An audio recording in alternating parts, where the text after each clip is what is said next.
This video is sponsored by Cometeer, a really fun idea that I never really thought about until they approached me, and then I'm like, it's a fun idea. Cometeer are these flash frozen, high concentrate little pucks, whatever you want to call them, of coffee, basically. Surprisingly good tasting coffee from tons of different kinds of regions that, when flash frozen, can then be thawed out and used for various types of drinks. They sent me a huge stash of them myself from all different kinds of regions, and I use them both for hot coffee and for iced coffee. And it's really simple, easy to use, really convenient as well. Like, you get your little puck, right? And if you want to make hot coffee, you just kind of loosen it a little bit and you drop it into the hot water, and then you've got hot coffee. Or if you want to make iced coffee, you just let the puck melt and you pour it in to water and ice. It's basically adding a super strength coffee to whatever you need. You make it for lattes, you can do Americanos. It's a fun, simple, interesting way to have coffee really fast. It takes surprisingly well, and also you can get it delivered monthly. I've been going through it quite a bit. I actually had to stop myself from using all of them because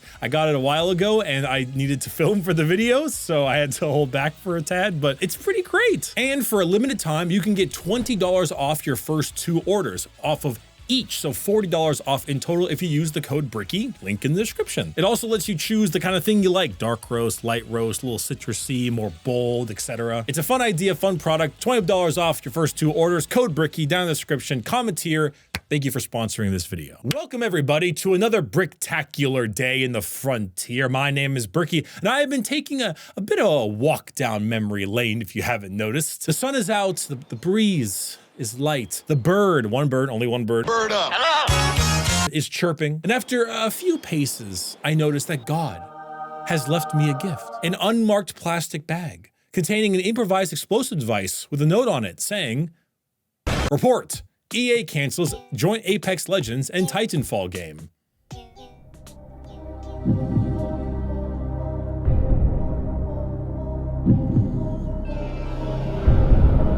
I think I responded adequately. Hearing about this canned project and seeing what it was going to be was heartbreaking. Playing as Blisk with a repaired BT inspired by Doom Eternal, legends from Apex in the game would help you buff stuff up and give you abilities. Oh, I again responded accordingly. It's kind of on an Always Sunny binge. Idiots! Idiots!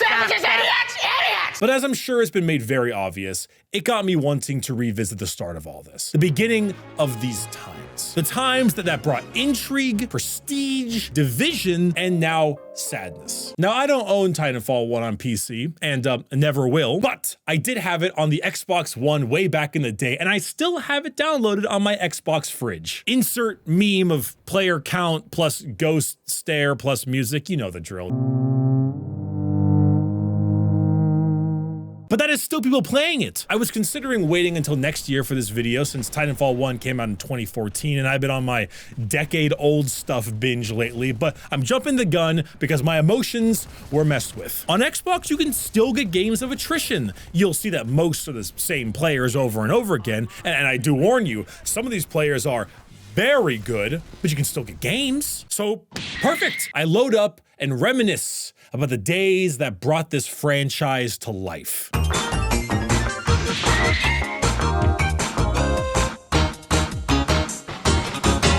The story of Titanfall is an interesting one, not just because the creation of the game, but also the creation of the studio. Respawn Entertainment has a tumultuous past, as they were formed from the remnants of an Infinity Ward Exodus group. Some of you may already know this story, but after Modern Warfare 2 and during the development of Modern Warfare 3, there was a major upheaval in the studio as the 2 heads of Infinity Ward, Vince Zampella and Jason West, were fired by Activision for insubordination. This was under the assumption that the 2 were in secret talks with EA about leaving the company, along with nearly half the Infinity Ward staff to form a new company and work on their own video games. Now, Activision have long been known to be scum, but I am of the opinion that the firing was not under false pretenses, as Vince and Jason immediately countered with a $36 million lawsuit for unpaid bonuses from Activision after the success of Modern Warfare 2. This was followed by another lawsuit by 40 employees of Infinity Ward, stating that 60% of bonuses were being held ransom until the development of Modern Warfare 3. Now, I've had the privilege to speak to a few ex-Infinity Ward employees from that time. Some via email, some at conventions, and one I even ran into at a coffee shop in LA. That was kind of funny. They speak of this event as like a traumatic memory.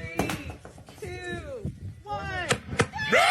Not a single one of them wanted to go into detail. I asked, they said I'd rather not, and that was the end of it. But in an amendment to the lawsuit by the employees, it is said allegedly that Activision cracked the whip on intimidation on its employees and created a more than normal hostile work environment. This had alleged secret interrogations of employees, stationing security guards at exits to intimidate people, and more, which, if this is all true, combined with the withholding of bonuses, putting people in financial difficulty, and possibly having the entire company split in two, saying goodbye to friends you've made for years, it's no surprise nobody wanted to talk to me about it. And it should go without saying, but you know, it bears repeating. Fuck you, Bobby Kotick, and your lawyers that will most likely come after me if I didn't put that stupid disclaimer at the beginning. So, the Infinity Ward Exodus goes to create their first game, Titanfall, partnered with EA, which, you know, things were bad when EA was the better option. This game was trying to be a hybrid of shooters, keeping to a traditional FPS style shooter with some empowered movement systems and mixing it with giant robots. They were doing something rather contentious at the time as well, which was having no single player campaign, which now doesn't really seem like a huge deal, but back then that was genuinely surprising. Even if the campaign was bad, most FPS multiplayer games had a campaign. And finally, much like how we discussed the difficulties COD Ghost had on the Xbox One in my Extinction video, Titanfall also was to be released on the new console pretty early in its lifespan. So under new management came a group of individuals looking to make a multiplayer only shooter with giant robots on the brand new Xbox at full price. It's a lot to live up to. How to do? Well, it's complicated. Well, sweet Pacific Rim job. You're all loose and tight at the same time. Titanfall 1 started off as a solid success, selling just over 1 million units in the first 3 weeks. This eventually grew to 10 million units globally later down the line, so while it may not have enjoyed the monumental success of certain Call of Duty games, it absolutely sold well. I personally stayed up late at night to go to a GameStop midnight release and pick it up and played it for far too many hours that very night. Remember midnight releases where you go to like a local game store or something like that and you'd wait in line and then they'd open the doors and everyone would cheer and it's a bunch of nerds grabbing Halo and stuff? God, I miss those days. The reception of the game was also quite strong, if having a bit of mixed here and there. With everyone I spoke to, all of my friends, everyone I played with, we all agreed that the game played like butter. The seamlessness of Titans and pilots was just a dream. I never expected a game would balance the ability to have tiny little humans and giant robots fighting each other and making it work in a multiplayer game, no less. But they did it. Maps were made for both Titans and pilots. There were options to play cat and mouse for both sides. It was a dream to play gameplay-wise. Where the issues stemmed from were mostly its fake campaign. I use the word fake because that's kind of what it felt like. Where all the multiplayer campaign talk felt like PR discussion, and I'd argue that's what it was. The campaign boiled down to this: join a multiplayer lobby, hear a debrief, load into the game, and get a customized cutscene and drop animation. Have different dialogue throughout the match as well. Have ending dialogue or a cutscene, back to lobby, debrief, repeat. That was what constituted a campaign. And needless to say, I and many others were not pleased with it. It's not as if we needed a campaign itself fully, but Titanfall had planted fantastic roots in its universe building from the word go, and seeing it fleshed out even a little bit was like serving a 5-course meal and having the palate cleanser be the tastiest part of it. The campaign also just wasn't interesting. The characters were generally generic and mediocre, and then the last mission had some like anti-robot, like, oh, it's gonna be us versus the machines thing that was never alluded to prior. Honestly, looking back on it, Titanfall 2 made Titanfall 1's campaign a little better because the characters that are speaking to you on the top right corner are like Blisk and militia lady person, I don't remember her name very well, but those are genuine characters in Titanfall 2. You also had Spyglass, the robot guy for the IMC, who has the most baller voice. All Spectre forces on the assembly line will be activated, and the terrorists will have nowhere to run. But repeating the last expression I just said, Titanfall's world building was A+. You may pass go, collect $200, fantastic from the word go. The universe of the frontier started off strong, and each of these mini campaign cutscenes added so much character to the universe despite the campaign being mid. Whether it's the arrival of IMC see ships into the atmosphere, or a militia dropship going down, or my favorite in the game, the gorgeous orbital drop as the IMC on the planet of Demeter.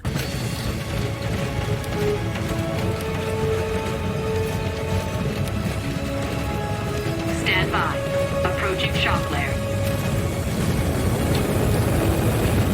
Titanfall's military universe may have been fleshed out in Titanfall 2 and its more personal civilian universe in Apex, but it would be a bold-faced lie to say it didn't start off strong with its world building. The thing that makes it really stand out, though, more than anything, is how much they've tried to stick to this milsim sci-fi hybrid. When you create a class, the characters are determined by if you're on the militia or the IMC team, and based on whether you are using one of 3 types of weapons: mid-range, close range, long range. And if you look closely at these characters, they really try hard to sell the military aesthetic. Between all of the molly pouches and systems, the ammo pouches, the belts carrying grenades, identification tags, it's a decked out military uniform in a gritty sci-fi universe, and God, they nailed it. It even translates to the Titans too. They're covered in identification text or numbers to show off their affiliation. And you know the fact that they're heavy machinery, right? Like, all heavy machinery have warnings and instructions just slapped onto every inch of it. And with the complicated nature of the Titans,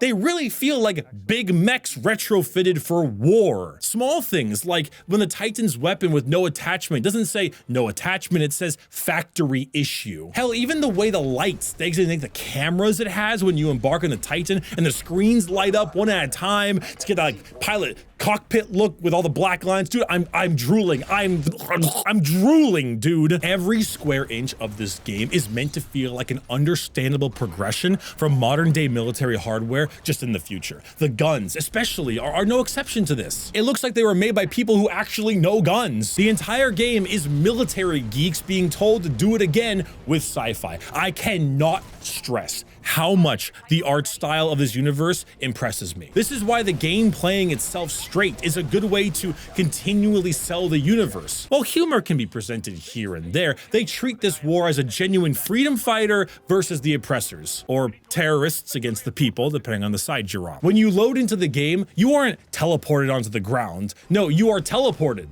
as in jumped via dropship. The intro scene is something I want more games to have, because instead of just standing there with match begins in 15 seconds kind of countdown, you have the entire time in the dropship to jump out, pick a class, do all the things you need to do, and then go. Same thing with the ending, with the evac dropship as well. Every game feels like an in-universe battle, an in-universe system. It's like it's canon. It's like every multiplayer match is canon in the universe, and it just sells it. It just sells it. Now, the gameplay you're seeing behind me is Attrition, because that's really the only game mode that has decent players in it at the moment. But the idea of Attrition is like team deathmatch, but with minions. These are grunts and specter robots on the ground that fight against you and each other to make the match feel much more wider scale. And this does a couple of things. It lets you farm these enemies if you feel like it. It makes the game feel more action-packed, and it helps accentuate the power differences between you and a grunt. A pilot is given the same respect as a Spartan in Halo. You are the best of the best, and grunts being just kind of shitty AI fodder for you to kill is not just fun, but also serves to show how much more insane you are in this universe. You get the best gear, best tactics, best training, a goddamn robot, and you use it to the best of your ability. Speaking of gear, creating a class in Titanfall is about as standard as they come. In fact, maybe a bit too standard. It's a primary weapon in which there are only 10, 3 sidearms, 4 anti-Titan weapons, 3 different abilities, as well as ordnance and 2 perks. Now, ironically, because I can't seem to escape COD Ghosts, this game came out roughly the same time frame as Ghosts, and it boasted a significantly larger amount of class customization. The entirety of Titanfall's customization is very small. Even your weapons only had a couple options for sights or attachments. One could argue less is more, but when you break it down, and especially when you compare it to the sequel, there's just a really limited amount. Like, there's only 1 shotgun, EVA 8, 2 snipers, 3 ARs, and 2 SMGs, and 1 LMG, and the smart pistol.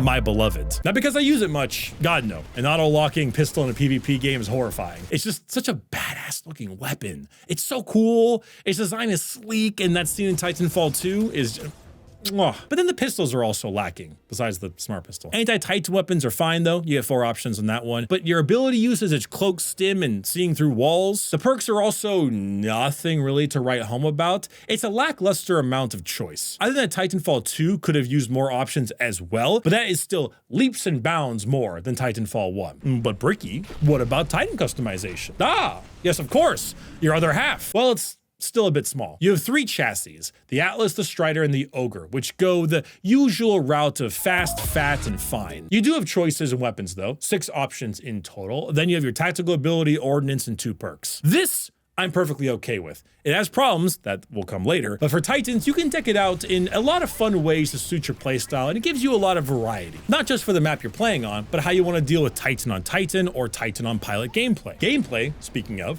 for the most part, still rocks. Titanfall 1's gameplay is held up for the most part. It's breaking down a little bit, it's got a cane and needs a little help getting up the stairs, but by God, is it still a blast to sit down and play this game. There was one thing that was extremely absent from me, though, when I sat down, however. That's a slide button. Did you know Titanfall 1 didn't have a slide button? It didn't have a slide button. That's like the thing that makes Titanfall 2's movement. I mean, no, it's really the wall running actually, but no slide button? I was shocked to see. I could have sworn it had a slide button. I was convinced it had a slide button. I lied to myself and thought there was sliding. There's no sliding. There's no slide button. I mean, it's not a really big deal, but I'm just shook. I remembered sliding in Titanfall 1. There's no slide button. Anyway, when you jump into a casual game of Attrition in 2023, it still feels rather good. The nice part of Attrition is that even if you as a player don't do particularly well at killing other pilots or Titans, you can still kill the grunts and feel like you're contributing because they count towards the score. So in a sense, you really are. It might be something I recommend too, because the only people still playing this game are very, very good at it. And Titanfall as a series, 1, 2, and if we are counting Apex, have a notoriously high skill ceiling. When you learn the game's foundation and fundamentals and put them to the test, you feel like what a pilot is supposed to be. Jumping off of walls, throwing grenades at grunts to kill 4 of them, and then gutting down 2 pilots, calling in the Titan and proceeding to go on a tear. Every single game has trailer moments. Battlefield be damned. You want trailer moment gameplay? This is and will forever be the series for that. The guns sound great too. They feel crisp to shoot with just enough recoil to feel their weight. Grenades and explosives give just the right amount of blast, and Titan movement along with their warning sounds and Titan AI voices just show that so much detail went into every little bit. And the maps. Oh my God, the maps. Titanfall 1 has some of the best maps of any first-person shooter game. Period. If you had to ask me, gun to my head, knife to my throat, which FPS has the best multiplayer, I'd say, why do you have an erection? And then I'd say probably Halo 3. Then Titanfall 1. These maps do something that no other game has to do. It has to create an area that is open enough to have Titan v Titan gameplay, yet still enough cover for it to be dynamic. And then have smaller areas within that map for pilots to duke it out and hide from the Titans, while at the same time creating a map that allows you to wall run it across the entire length of it. So you need to balance 3 completely different gameplay styles: Titan on Titan, Titan on Pilot, and Pilot on Pilot, and make it flow with the movement system you've implemented and be able to play it as if the floor is lava. And they pulled it off. How? That is a monumental task. That's insanity. How did you do it? Lagoon, Angel City, Corporate, Haven, Outpost 207, Airbase, again and again. These maps blow Titanfall 2 out of the water. I'm sorry. Those maps aren't bad, but compared to TF1, they are getting spanked. I hit my arm on my wall. So much so that it seems that Respawn knew that and brought back a ton from the first game. See, if you never played Titanfall 1 before, but played a lot of 2, it might surprise you that all of these maps were from the first game: Angel City, War Games, Relic, Colony, and Rise. All of them from Titanfall 1. It's astounding how well these maps play considering the requirements they had. Astounding. But despite how fun the game is and how well it plays, it only takes about 3 to 5 games to really start to see the flaws in it. lot. The first major one is balance. Titanfall 1 is a superbly unbalanced game. Certain weapons are just flat out superior on both a Titan and a pilot basis. The Spitfire is really underwhelming, all the pistols suck, and certain anti-Titan weapons are clear winners versus the others. I was surprised how much damage the Archer rocket does, and how terrible the Sidewinder was. Not to mention Sonar Pulse, it's kind of broken from a pilot perspective, probably why they turned it into a knife in the second game, and the perks are just kind of horrible when stacked against each other. You really think I'm going to take increased wall running over faster reload? Then you get to the Titans, and this is the more egregious one. Of the 6 weapons, there are 2 that are far and above better than all the rest. Arc Cannon and Chain Gun, straight up. These blow the others out of the water 10 times over. The other ones are totally usable. Triple threat grenades can be nasty, but it isn't like those 2. Also, when every Titan can have Vortex Shield, it's really hard not to take it. And you might say Electric Smoke is good, but you're all taking Cluster Missile instead, because you're gonna do the classic shoot the Cluster Missile against the wall, back up, and kill the pilot on your back. Why would you take Smoke when you're always taking Cluster Missile? Titan customization is a double-edged sword, because while it may be fun to customize things up, it also means everyone can have everything, which grants you the most powerful items to everyone. You do not know true pain until you've dealt with a really good Arc Cannon user. You just haven't. Titans, though, also die superbly quick in this game compared to Titanfall 2. And it may not be genuinely faster. Like, if you had to compare the time to kill on both sides, they might be the same, but it's a lot of the other factors that go into it. Titanfall 1 has a readability problem, which we'll talk about in a bit, but very often when you start taking lots of damage as your Titan, you just can't see anything. Your game shakes, things are yelling at you, everything's bouncing around, you just can't see anything, so you can't react properly. People will just blast you and you won't know from where or how, and then your health bar will sink. Not to mention, if you are doomed, being doomed doesn't mean you just can't get your health back or anything. You slowly die as a doomed Titan until you eventually explode. Also, rodeoing a Titan in this game is so much better. See, in Titanfall 2, they changed up a lot of things and almost deserves its own video, if I'm being honest. All the things Titanfall 2 did better than its original. But when a pilot is rodeoing a Titan, they pull out a battery, which is awesome because it helps your teammates, but it also gets you off the Titan immediately. When you rodeo a Titan in Titanfall 1, you're on there with your gun shooting its weak parts forever. You do not have to get off the Titan until it is dead. The only way to remove you are having another Titan kill them using Electric Smoke, which you probably haven't taken, or, and what most people do, is the cluster rocket on the wall turn their back to blow you up method, or get out, which is not a good idea. Let me tell you, you will kill a Titan in about 2 magazines. It is so fast how quickly you take down Titans. Titanfall 2 has you survive longer, maybe not from a damage perspective, but from an everything else perspective. But while balance issues in Create a Class and Titans are present, they are also present outside of it. Introducing the burn card system, an awesome concept that has zero place in a PvP shooter, at least in its current implementation. The burn card system is basically using your prestige to call in favors. You can create a hand from your deck every match for a total of 3 cards,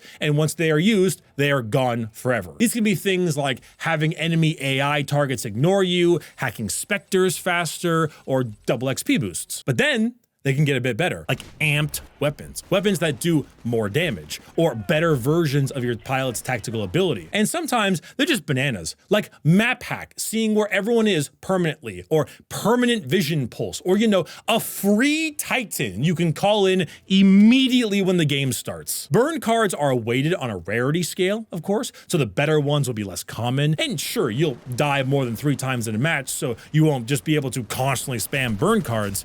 But there are 6 enemy players. That's 18 cards you have to deal with, and it only has to be one of them to spawn a Titan when the game starts for it to be a problem. Burn cards as an idea is really cool. The war is just a business mindset that the universe has, you know? Lots of mercenary usage and money dictating a lot of the war effort, calling in favors. It's a neat concept and solidifies our status as the badass pilot even more. But for a PvP game, It takes just a few good burn cards to ruin your day, and the aspect of randomness can be extremely infuriating. Even if sometimes it can be really fun when you're the one using it, but that tends to be what happens when you have OP stuff. Then we get to some of the more technical things. A lot of this has been smoothed out in the sequel, but it shows that it was a problem here. First off, the game just, for me right now, runs really laggy. I'm not quite sure why that is specifically. It could be connections to certain things, I don't know. I'm hardwired into my Xbox, but it just feels very laggy sometimes. However,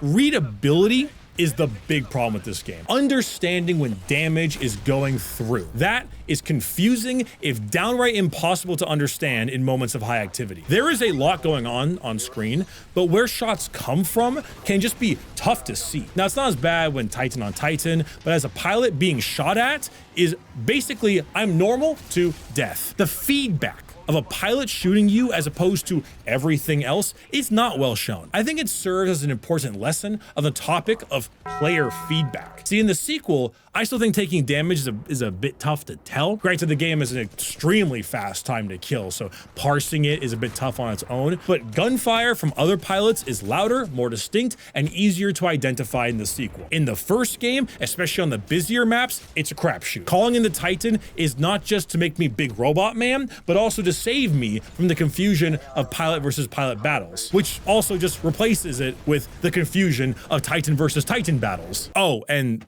yeah, okay, listen. The smart pistol is really not that good. The time to lock on fully to a pilot is like over a New York minute, and the actual time to kill of every other gun is about half that of the smart pistol. But yeah, getting insta-killed by a gun that aims for you is not what I would call the best example of skill, no matter how awesome it is, because running into grunts and doming them all is indeed awesome and will never not be satisfied. But let's just say they made the right call when they turned it into a boost in Titanfall 2. That being said, I want to commission a replica, engravings and all. It's a thing of beauty. One of my favorite fictional weapons out there. Hell, I commissioned a whole seer kit. Data knife, pistol, hanging on the wall. Oh, to dream. I've got money. I'll do it. Annoyances aside, the game still plays better than many modern day shooters, even pushing 10 years of age. Its cracks start to show a few games in per day, and after about game 5, things start to annoy me, or players just stomp me pretty hard, and I put it down and try it again the next day. And then I have fun again, which, you know, putting it down when I'm mad is probably healthy. Take note, Valorant player. Why didn't you wall off mid? What the f do you mean? It's first round and I want to play for picks. Just play the damn game. The f do you mean play the damn game? But wait! There's more! Now, Titanfall 1 did get some post-launch support in the form of multiple map packs. Remember those map packs? Wow. And other additions to the in-game systems themselves. Now, there were 3 DLC packs in total: Expedition, Frontier's Edge, and IMC Rising. Each contained 3 new maps for the game at $10 a piece. Pretty standard for the industry at the time. However, what was really exciting was Game Update 8. Game Update 8 was a major patch for the game that added the beloved Frontier Defense game mode, a co-op wave defense mode that had you fighting off wave after wave of enemies to protect strategic points. Frontier Defense continues to be a subtle favorite of quite a lot of players. While not eclipsing the game's main modes, there are many I know who just swear by it as the most underrated thing about these games. But along with Game Update 8, they also add a multitude of new game modes, new achievements, a ranked mode, and a complete revamp of something they called the Black Market. The Black Market is an in-game shop that used in-game currency to buy a multitude of things. Now, this currency would be in the form of credits and be given to the player for completing matches and challenges. They could spend these credits on burn card packs, Titan customization, and the premier highlight, Titan OS voices. Tons of options through a variety of not just genders and personalities, but languages as well. All of this being completely free of charge and just to be earned in-game. Speaking of free of charge, on March 11th, 2015, the Season Pass and all map pack DLC was made free to download to celebrate the game's first birthday. Titanfall 1 truly had excellent post-launch support. While map packs claim to have gone away due to segregation of player bases, the extra modes, Frontier Defense, and the Black Market all come together, coming out for free, then getting the DLC for free is something really special. There's a reason I'm a Gen 5 pilot in this game. Gen 6 once I finish these damn challenges. For all its faults, Titanfall 1 is still a damn fun game, and its slow degradation is something to really be sad about. Titanfall 1 suffered excessive DDoS and hacking attacks for a while on PC, and the game was pulled from stores early 2022 because of that. I can't imagine this is something that those who worked on the game wanted to see. My guess is EA didn't want to allocate the personnel or the budget to keep people trying to keep a mostly dead game alive still. The same issues we were seeing in Titanfall 2 for quite a while as well. It's really only thanks to the North Star client that the game can function to the extent it does. Funny enough, a lot of people don't seem to realize the DDoSing of Titanfall 2 has mostly stopped. I could load up a game easily without North Star, but it's evident that if it starts up back again, EA won't do anything about it, which is a real fucking shame because this game symbolizes so much. Like the name Respawn can even be used as an allegory to the death of those at Infinity Ward respawning in a new place, a new company, new game. The modern day cash cow, right, Apex Legends, has its roots here in Titanfall 1, more so than you might realize. The universe was built here. There are developers that created it and now foster and maintain it. Hell, here I am loading up on the map Boneyard. Look a little familiar? Skulltown on Kings Canyon? Anyone? Like developer interviews on Titanfall 1 have people who are still interviewing for Apex now. When researching this video, I saw a developer interview 9 years old talking about modeling the Titans. And in the background, there's Bloodhound and a Pathfinder Legendary skin. Before Apex was even a thought in someone's brain, almost a decade ago, Bloodhound was here. But things are different now. Did Respawn just trade one evil company for another? Is this just the path development companies tread when they become large enough? I have no idea. But what I do know is that Titanfall 1's days are most likely numbered. This is an online multiplayer game only, and the player count is dwindling even on console. See, I was excited to celebrate its 10-year anniversary next March, but it might end up becoming its funeral. Online-only games are dying in droves as the server costs outweigh the cost of keeping it up, the end state of all online-only games. Titanfall 2 may keep on because of its stellar campaign, but we all have seen what happens when the wrong people get the keys to its multiplayer. Titanfall 1 is where it all began, and for all of its faults, there's a level of strength in its development. There's excitement and passion in its story. A group of men and women done wrong by their higher-ups going to create something with more ingenuity and zeitgeist than anything their prior company has done for years to come. And now its embers are fading. After an incredible sequel, a divisive battle royale, and a canned third installment. If this game is still kicking on Xbox come March 11th, I'll be celebrating its 9-year anniversary this year. And, you know, next year, hopefully it's 10th. I'm logging on the 11th, and hope you'll join me too. Maybe I'll stream it. Kind of a bittersweet thing to end it on. I like the game a lot. It really is part of the younger me. It's so interesting watching it come alive and spending so much time with the game and with the sequel. And despite not being very good at it, still playing enough Apex. People hate Apex because they think it's the reason we didn't get Titanfall 3. It's not. As you could tell, they were trying for it. I blame Electronic Arts. You could buy this shirt. It's Elden Ring, kinda, you know. You got Grace. It's a No Maidens one too. Workadate.com. That's about it. I'm hoping to get 1 million subscribers because then we'll be doing Mass Effect videos. Kind of want to make a video talking about what Titanfall 2 did better than Titanfall 1. Might be interesting to see the changes because there's a lot of them. No, that's about it. Thanks, everyone. It was a pleasure having you here. Bye. Come on. Obviously, you're a skater.